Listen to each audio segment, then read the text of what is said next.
Bismillahirrahmanirrahim. This is Ms. Ikra Javed.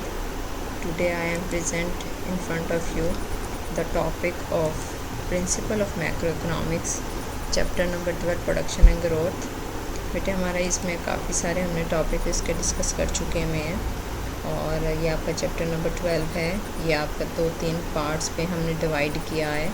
कुछ सामने आपकी स्क्रीन के सामने ये टॉपिक्स होंगे, इनको आप देख लें। और ये हम काफ़ी इसमें से डिस्कस कर चुके हुए हैं। और प्रोडक्शन लास्ट टॉपिक जो हमने डिस्कस किया था, production function and economic growth and public policy. और ये जो प्रोडक्शन प्रोसेस फंक्शन है, इसको आपने इसके फार्मूलाज ये लाजमी आपने देख लेने हैं। और economic growth and public policy को आज हम फर्दर डिटेल में डिस्कस करेंगे।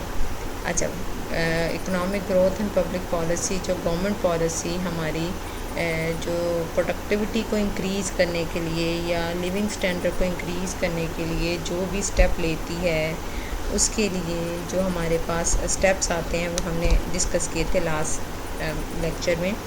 यानी इनकरेज सेविंग्स एंड इन्वेस्टमेंट, ये थोड़ा सा वास्ट है। इसको हम इंशाल्लाह ताला बेटे मैं आपके लिए एक नेक्स्ट जो एक वीडियो बनाऊंगी, इंशाल्लाह ये आपको उसके लिए होगा। और बाकी जो है फर्दर आप इनकरेज जो हमने पीछे डिस्कस किया था कि encourage investment from abroad, encourage education and training and established secure property rights and maintain political stability, promote free trade, promote research and development. इन सब पॉइंट का वन बाय वन हमने इंशाल्लाह डिस्कस करते हैं। सबसे पहले पॉइंट आता है इन्वेस्टमेंट फ्रॉम अब्रॉड। इन्वेस्टमेंट क्या होती है कि आपने किसी भी चीज़ के लिए जो आपने इन्वेस्ट करना है, आपने उसके ऊपर अपना कैपिटल लगाना है। इन्वेस्टमेंट फ्रॉम अब्रॉड, बाहर से जो इन्वेस्टमेंट आपके मुल्क में आएगी, देखिए वो प्रोडक्टिविटी इंक्रीज़ करेगी। वो आपके मुल्क में कुछ भी प्लांट लगाती हैं, उनका पैसा, उनकी इन्वेस्टमेंट आपके मुल्क में आती है। उससे क्या होता है कि आपकी प्रोडक्टिविटी इंक्रीज़ करती है। Government can increase capital accumulation and long-term economic growth by encouraging investment from foreign sources. Means अपने long term हम economic growth को increase कर सकते हैं किस तरह से, अगर हम encourage करें investment from foreign resources से। इसी तरह देखें इसमें आते हैं investment from abroad takes several forms। अब इसमें दो तरह की हैं। देखो, एक foreign direct investment है, एक foreign portfolio investment है। इसमें ये इन दोनों के दरमियान डिफरेंस आ जाता है, फॉरेन डायरेक्ट इन्वेस्टमेंट और फॉरेन पोर्टफोलियो। डिफरेंस इनका आप लोगों ने लाजमी याद करना है।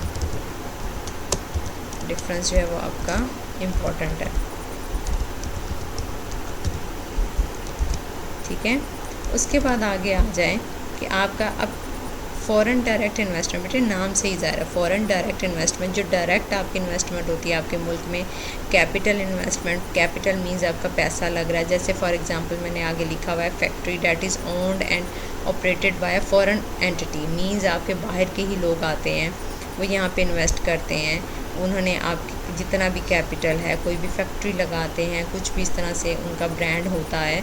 जैसे कि जापानीज़ यहाँ पे आके कोई भी, या चाइना यहाँ आके कोई भी इन्वेस्टमेंट करते हैं फ़ॉरेन यहाँ पे एंटिटी के तौर पर, कोई फैक्ट्री या कोई भी प्रोडक्शन को इंक्रीज़ करते हैं, तो वो आपके मुल्क में क्या होगी, इन्वेस्टमेंट होगी। अच्छा, अब देखें यहाँ पे कॉन्सेप्ट क्रिएट होता है कि इन्वेस्टमेंट तो हो गई, आया उन्होंने आके एक फैक्ट्री बना दी। अब देखें हमने जो वो चीज़ पढ़ी थी कि आपकी GDP GNP में कि जब आपकी फ़ौरन से पहले इनकम शामिल होगी आपके मुल्क में, आमदनी तो उनके मुल्क की है। जब वो यहाँ पे आके एक प्लांट जनरेट करेंगे तो उससे बेटे क्या होगा कि एम्प्लॉयमेंट किसको मिलेगी, आपके मुल्क के लोगों को। वहाँ पे जो प्रोडक्टिविटी इंक्रीज़ होगी वो किसकी होगी, आपके मुल्क की होगी। तो मींस आपकी इन्वेस्टमेंट फ्रॉम अब्रॉड जब आपके मुल्क में होती है, फॉरेन डायरेक्ट इन्वेस्टमेंट, तो उससे आपके मुल्क की प्रोडक्टिविटी क्या होती है, इंक्रीज़ करती है। मींस जैसे कैपिटल इन्वेस्टमेंट हम इंक्रीज़ करते हैं, फॉरेन एंटिटी डायरेक्ट लगाएगी तो हमारी फॉरेन डायरेक्ट इन्वेस्टमेंट क्या होगी, वो इंक्रीज़ होगी। नेक्स्ट उसके बाद सेकंड आता है foreign portfolio investment, investment financed with foreign money but operated by domestic residents. अब देखें जैसे बहुत सारी जगहों पे ऐसे होता है कि फॉरेनर्स में कोई भी ऐसा है जो हमें कंपनी जो हैं वहाँ पे मौजूद हैं, लेकिन वो कहते हैं कि आप यहाँ पे पाकिस्तान के लोगों के साथ वो कम्युनिकेट करते हैं, वो कहते हैं जी हम आपको इन्वेस्टमेंट देंगे, आप इन्वेस्ट करें और आप अपनी जो है डोमेस्टिक रेजिडेंस में ऑपरेट आप जिस तरह से करना चाहते हैं आप ऑपरेट करें, आपका अपना अमला हो, वट एवर सो ऑन, ये सब चीज़ें आप खुद करें, तो वो आपका फ़ॉरेन पोर्टफोलियो इन्वेस्टमेंट होगा, लेकिन चेक एंड बैलेंस उनकी तरफ से होगा। तो ये दो चीज़ें हमारी इन्वेस्टमेंट फ्रॉम अब्रॉड में आ जाती हैं, फॉरेन डायरेक्ट इन्वेस्टमेंट और foreign portfolio investment. Some of the returns from these investments flow back to the foreign countries that supplies debt funds।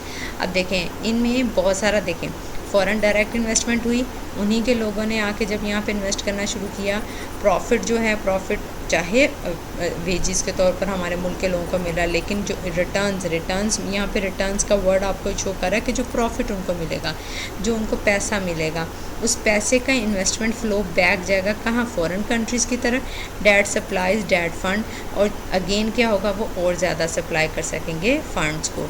तो इसका पॉइंट ये बन जाता है, क्लियर। नेक्स्ट उसके बाद आता है specially beneficials in poor countries that cannot generate enough saving to fund investment projects themselves. देखें अब इन्वेस्टमेंट हमारे मुल्क में, अब आप अपने मुल्क की एक एग्जांपल ले लें, हमारे मुल्क में बेटे इन्वेस्टमेंट नहीं हो सकती, हमारे पास लोगों के पास, गवर्नमेंट के पास इतना पैसा नहीं है कि वो बड़े प्रोजेक्ट्स को स्टार्ट कर सके। उसके लिए हमारे लिए बेनिफिशियल क्या चीज़ होगी, पुअर कंट्रीज़ या डेवलपिंग कंट्रीज़ के लिए, यहाँ पे हम पुअर कंट्रीज़ के साथ साथ हम डेवलपिंग कंट्रीज़ का भी कह सकते हैं कि जितनी भी डेवलपिंग कंट्रीज़ हैं वो अपने मुल्क में उतनी सेविंग्स नहीं जनरेट कर पाते जिससे वो इन्वेस्टमेंट कर सकें। तो इसके लिए क्या होगा कि फ़ॉरेन की जो आपकी अब्रॉड से इन्वेस्टमेंट है वो आपके लिए बेनिफिशियल होगी। फिर also helps poor countries learn state of the art technology developed in other countries. अब यहाँ पे क्या होगा कि आपके मुल्क की टेक्नोलॉजी उतनी नहीं है, अगर फॉरेनर्स आकर आपके यहाँ पे जो है वो कोई इन्वेस्टमेंट करते हैं, वो अपनी प्रोडक्टिविटी आपके मुल्क में इंक्रीज़ करने के लिए अपनी टेक्नोलॉजी को यूज़ करते हैं, तो वो भी आपके मुल्क के लिए क्या होगा, बेनिफिशियल होगी। ये आपको बेनिफिट देता है इन्वेस्टमेंट फ्रॉम अब्रॉड में। इसमें बस आपने इन चीज़ों को डिस्कस करना है। सेकंड आता है बेटे एजुकेशन। एजुकेशन आपको पता है कि हमारा की पॉइंट होता है, हर मुल्क में सबसे ज़्यादा आपकी प्रोडक्टिविटी को इंक्रीज़ करने का, इसमें स्किल लेबर और सब कुछ आता है। इसमें अब आप ये देखें कि government can increase productivity bye promoting education, investment in human capital. Education में, ह्यूमन कैपिटल में जब ये इन्वेस्टमेंट लगाते हैं तो आपकी एजुकेशन इन्हांस होती है। एजुकेशन का जब आपका देखें जितना ज़्यादा आप मनी जो है वो एजुकेशन की तरफ जाएंगे, जितने आपके नंबर ऑफ़ स्टूडेंट्स एजुकेटेड होंगे, उतना ही ज़्यादा आपको मुल्क में प्रोडक्टिविटी होगी। जैसे public schools, subsidised loans for colleges, means आप कॉलेजेस को जो है वो करें, जगह जगह कॉलेजेस बनाएं, तो ये पब्लिक स्कूल सारी हमारी एजुकेशन की तरफ जाती है। आगे पॉइंट आता है for a country long run growth, education is at least an important and investment in physical capital. अब देखें फिज़िकल कैपिटल ही है ना, आपने इसको एक बिल्डिंग बना दी, एक एज सच बिल्डिंग कुछ मायने नहीं रखती, क्लियर। जब तक उस बिल्डिंग के ऊपर आप फिज़िकल कैपिटल नहीं लगाएंगे, वहाँ की लेबर नहीं आएगी, टीचर्स नहीं आएंगे, वहाँ का प्रिंसिपल वट एवर जो भी स्टूडेंट्स नहीं आएंगे, तो वो आपकी प्रोडक्टिविटी क्या होगी, ज़ीरो होगी। तो इसके लिए किसी भी मुल्क की लॉन्ग रन ग्रोथ के लिए बहुत ज़रूरी है कि एजुकेशन में हमारी इन्वेस्टमेंट होनी चाहिए इन फिज़िकल कैपिटल, ये बहुत ज़रूरी है, क्लियर हो गया।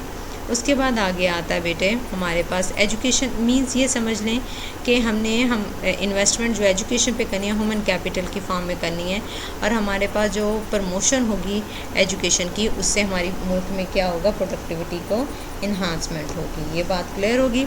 उसके बाद आगे आ जाते हैं education in the United States each year of schooling raises. बेटे आपका ये I think so page number book का है एजुकेशन का 247 है, ठीक है। मैंने उसी में से आपका पेज 247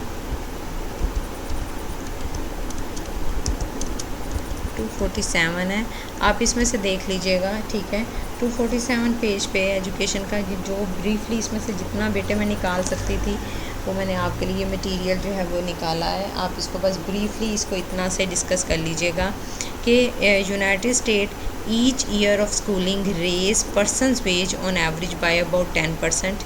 यूनाइटेड स्टेट में जो स्कूलिंग का मतलब जो उनका पर पर्सन वेज है वो 10% है, ठीक है, एवरेज, ऑन एवरेज की बात कर रहा है। फिर उसके बाद कह रहा है thus one way the government can enhance the standard of living is to provide schools and encourage the population to take advantage of them.